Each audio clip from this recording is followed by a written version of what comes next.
ಶುಭೋದಯ, ನಮಸ್ಕಾರ, welcome to Yoyo Kannada. ಬನ್ನೀಗ ನೋಡೋಣ ಈ ದಿನದ ರಾಶಿ ಫಲಗಳನ್ನ. ಮೊದಲಿಗೆ ಮೇಷರಾಶಿ. ಕೆಲವು ವಿಚಾರಗಳಲ್ಲಿ ಧೈರ್ಯವು ಕಡಿಮೆ ಆಗಬಹುದು. ತರಕಾರಿ ಹಾಗೂ ಹಣ್ಣಿನ ಬೆಳೆಯಿಂದ ಲಾಭ ಇದೆ. ನಿದ್ದೆಯ ಸಮಯವನ್ನ ಬೇಗ ಮಾಡಿಕೊಂಡ್ರೆ ಲವಲವಿಕೆ ಇರುತ್ತದೆ. ವೃಷಭ ರಾಶಿ. ನೀರಿಗೆ ಸಂಬಂಧಪಟ್ಟಂತೆ ನೆರೆ ಹೊರೆಯವರೊಂದಿಗೆ ಸಮಸ್ಯೆಗಳು ನಿವಾರಣೆಯಾಗುತ್ತವೆ. ಷೇರು ಹೂಡಿಕೆದಾರರು ಉತ್ತಮವಾಗಿ ಪರಿಶೀಲಿಸಿದ ನಂತರವಷ್ಟೇ ಹೂಡಿಕೆಯನ್ನ ಮಾಡಿ. ಮಿಥುನ ರಾಶಿ. ಅತಿಯಾದ ಔದಾರ್ಯತನ ತೋರಬೇಕೆನಿಸಿದಲ್ಲಿ ಹಣಕಾಸಿನ ಸ್ಥಿತಿಯನ್ನ ಒಮ್ಮೆ ಗಮನಿಸಿಕೊಳ್ಳಿ. ವೃದ್ಧಾಶ್ರಮ ವಾಸಿಗಳಿಗೆ ಹೆಚ್ಚಿನ ಸಹಾಯ ಮತ್ತು ಸಿಹಿ ತಿನಿಸುಗಳು ಸಿಗುತ್ತವೆ. ಕರ್ಕಾಟಕ ರಾಶಿ. ನಿಷ್ಠೆ ಹಾಗೂ ಪ್ರಾಮಾಣಿಕತೆಯನ್ನ ಮೆಚ್ಚಿದ ಮೇಲಾಧಿಕಾರಿಗಳ ಒತ್ತಾಯಕ್ಕೆ ಮಣಿದು ಸ್ವಯಂ ನಿವೃತ್ತಿ ಯೋಚನೆಯನ್ನ ಕೈಬಿಡಬೇಕಾಗಬಹುದು. ಮೊಮ್ಮಕ್ಕಳ ಸಂತೋಷಕ್ಕೆ ಕಾರಣವಾಗಲಿದ್ದೀರಿ. ಸಿಂಹ ರಾಶಿ. ವ್ಯವಹಾರಿಕ ಕ್ಷೇತ್ರಕ್ಕೆ ಸಂಬಂಧಪಟ್ಟಂತೆ ಮೃದು ಧೋರಣೆ, ಕೆಲವು ಮಂದಿ ವಿರುದ್ಧ ಧ್ವನಿ ಎತ್ತುವ ಸಾಧ್ಯತೆಗಳಿವೆ. ಈ ಕಾರಣದಿಂದ ದಿನಕ್ಕೆ ಬದಲಾಗಬೇಕಾಗುತ್ತದೆ. ಕನ್ಯಾ ರಾಶಿ. ಕೊಟ್ಟ ಮಾತನ್ನು ಉಳಿಸಿಕೊಳ್ಳಲು ಹೆಣಗಾಡಬೇಕಾಗಬಹುದು. ಕಾರ್ಯವು ನಿರ್ವಿಘ್ನವಾಗಿ ನೆರವೇರಲು ವಿಘ್ನೇಶ್ವರನ ಸ್ತೋತ್ರ ಪಠಿಸಿ. ಪಾದರಕ್ಷೆಯ ಮಾರಾಟಗಾರರಿಗೆ ಲಾಭ ಇದೆ. ತುಲಾ ರಾಶಿ. ತಾಂತ್ರಿಕ ಕ್ಷೇತ್ರದಲ್ಲಿ ನೂತನ ಉದ್ಯೋಗ ಸಂಪಾದನೆಗೆ ಹೊರಟಂತಹ ವ್ಯಕ್ತಿಗಳಿಗೆ ಅಭಿವೃದ್ಧಿದಾಯಕವೆಂದು ಅನಿಸಲಿದೆ. ಸನ್ನಿವೇಶಗಳು ನಿಮ್ಮ ಪರ ಇರುವುದರಿಂದ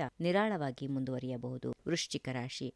ಅಣ್ಣ ತಂಗಿಯರ ನಡುವೆ ಸಂಬಂಧಗಳು ಗಟ್ಟಿಯಾಗುವಂತಹ ವಿಶೇಷ ವಿಚಾರಗಳು ನಡೆಯುವ ಸಾಧ್ಯತೆಗಳಿವೆ. ಸಣ್ಣ ಮಟ್ಟದ ಗುತ್ತಿಗೆದಾರರಿಗೆ ಸರ್ಕಾರಿ ಕಾಮಗಾರಿಗಳು ಸಿಗುವ ಸಂಭವ ಇದೆ. ಧನುರಾಶಿ. ಸಾಲದ ರೂಪದಲ್ಲಿ ಸ್ನೇಹಿತರಿಗೆ ನೀಡಿದ ಹಣವು ಹಿಂದಿರುಗಿ ಕೈ ಸೇರುತ್ತದೆ. ವೃತ್ತಿರಂಗದಲ್ಲಿ ನೂತನ ಸ್ಥಾನಮಾನ ಸಿಕ್ಕು ಸಂತೋಷವಾಗುತ್ತದೆ. ಇದು ಆನಂದವನ್ನ ಹೆಚ್ಚಿಸುತ್ತದೆ. ಮಕರ ರಾಶಿ. ವಿದೇಶದಲ್ಲಿರುವ ಮಕ್ಕಳು ಮತ್ತು ಬಂಧು ಮಿತ್ರರ ಆಗಮನ ಮನಸ್ಸಿಗೆ ಸಂತೋಷ ಕೊಡುತ್ತದೆ. ತೆಗೆದುಕೊಂಡ ನಿರ್ಧಾರಗಳು ತಪ್ಪಾಗಿರುವ ಬಗ್ಗೆ ಅರಿವಾಗುವುದು. ಸರಿಪಡಿಸುವ ಮಾರ್ಗವನ್ನ ಕಂಡುಕೊಳ್ಳಿ. ಕುಂಭರಾಶಿ. ಮಕ್ಕಳ ವಿಷಯದಲ್ಲಿ ಕಾಳಜಿಯನ್ನ ತೋರಿದಲ್ಲಿ ಅವರ ಭವಿಷ್ಯ ಉತ್ತಮವಾಗುವುದು. ಕ್ರೀಡಾಸಕ್ತರಿಗೆ ಉತ್ತಮ ಸಮಯ ಮತ್ತು ಅವಕಾಶ ಸಿಗುತ್ತದೆ. ವೈವಾಹಿಕ ಜೀವನಕ್ಕೆ ಸಮಯ ಕೂಡಿ ಬರಲಿದೆ. ಕೊನೆಯದಾಗಿ ಮೀನರಾಶಿ. ಧಾರ್ಮಿಕ ವಿಚಾರಗಳಲ್ಲಿ ಸಾಧನೆ ಮಾಡುವವರಿಗೆ ಈ ದಿನ ಸುಸಮಯವಾಗುತ್ತದೆ. ರೈತರಿಗೆ ಬೆಳೆಗಳಿಗೆ ಉತ್ತಮ ಬೆಲೆ ಸಿಗುವ ಸಂಭವ ಇದೆ. ಹಣ್ಣು ತರಕಾರಿ ವ್ಯಾಪಾರದಿಂದ ಬಹಳಷ್ಟು ಲಾಭ ಇದೆ. ಹೀಗಿವೆ ಈ ದಿನದ ರಾಶಿ ಫಲಗಳು. ಸರ್ವರಿಗೆ ಶುಭವಾಗಲಿ. ಶುಭ ದಿನ.